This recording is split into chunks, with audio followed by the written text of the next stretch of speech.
this very important series about the truth of chronic weight gain and obesity and hunger, how to manage it, and how to sustainably lose weight. And if you've just come to this, go back and watch what came before, because this is a structured series. This series follows a logical order in which we teach a more comprehensive understanding of an issue. And that's what we want to do at The Family Doctor. We want to give you structured, comprehensive series that teach you the truth about health, whether it be your mindset or your mood or stress or breathing or movement, blah, blah, blah, or eating. But we also want to give you helpful little videos based on case studies when I see patients, so you can better understand how to take care of your body and how to deal with simple problems. So in this series, though, we're focusing on this issue of chronic obesity and weight gain and how it's affecting our health and the truth of it, right? So we can all help each other with this issue. And in the last video, we talked about the fact that you might need to track what you eat to determine, are you overeating? Because if you are, we do have to correct that. In this video, we're really going to talk about a different issue, and that's feeding frequency, right? Because feeding frequency is every bit as much of a contributor to this issue as is overeating. Feeding frequency is eating 3 meals a day every day and snacks, little bits of thing leaking into your diet. And when you look back in time, what changed for us culturally from 50, 60 years ago before this weight problem started? It was our feeding frequency. Previously, we used to eat 2 or 3 meals a day and almost always have at least a 12-hour overnight fasting interval.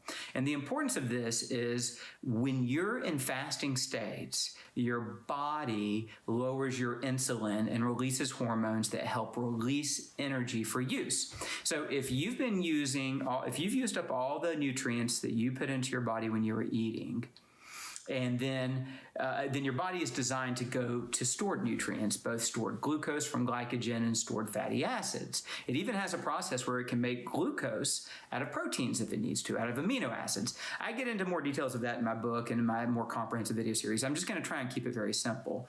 Point being that you're designed to take in energy when you eat, and then use that energy in between meals. And we used to honor that principle. Then we started saying, always 3 meals a day, never skip breakfast, have snacks, have a bedtime snack, and put sweeteners in things, have a diet soda, right? So every time you put something in your mouth that even if it's artificially sweetened with no calories, you're creating a hormonal response to eating, which sends the signals that it's time to store nutrients, it's time to store energy.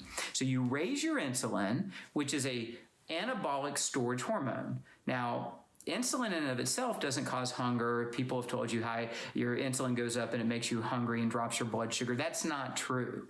What happens is when insulin is high, it's harder to access stored energy. And when you're eating on a frequent basis, and especially if you're eating high carbohydrate, high sugar meals, you're keeping your insulin always high. So a historic insulin curve over 24 hours would have looked something like this. And a modern day insulin curve looks like this.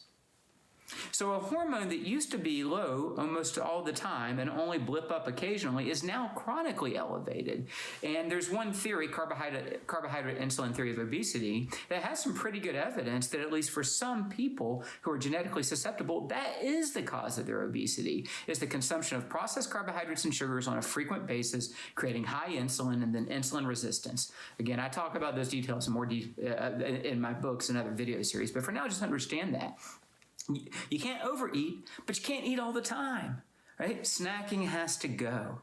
You have to get to a place where you allow your body to eat and store nutrients and then access that energy in between your meals. So we teach that you use time feeding schedules. Now, for some individuals, that just means 3 meals a day, no snacks, and try to have a 12-hour overnight fast. Others, I might try to get them to 16 hours of fasting because that fasting interval really does promote health. You can read about that on my website, all the benefits of fasting.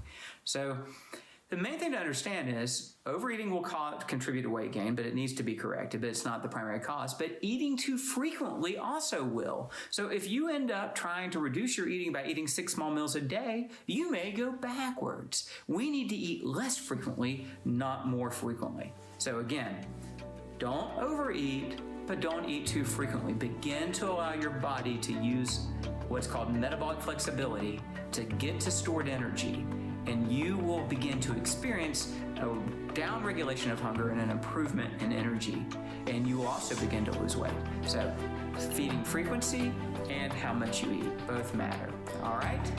Subscribe to the Family Doctor, share with friends, keep this in mind. Think about these things. It's not that hard once you start getting it right, I promise you. Thank you.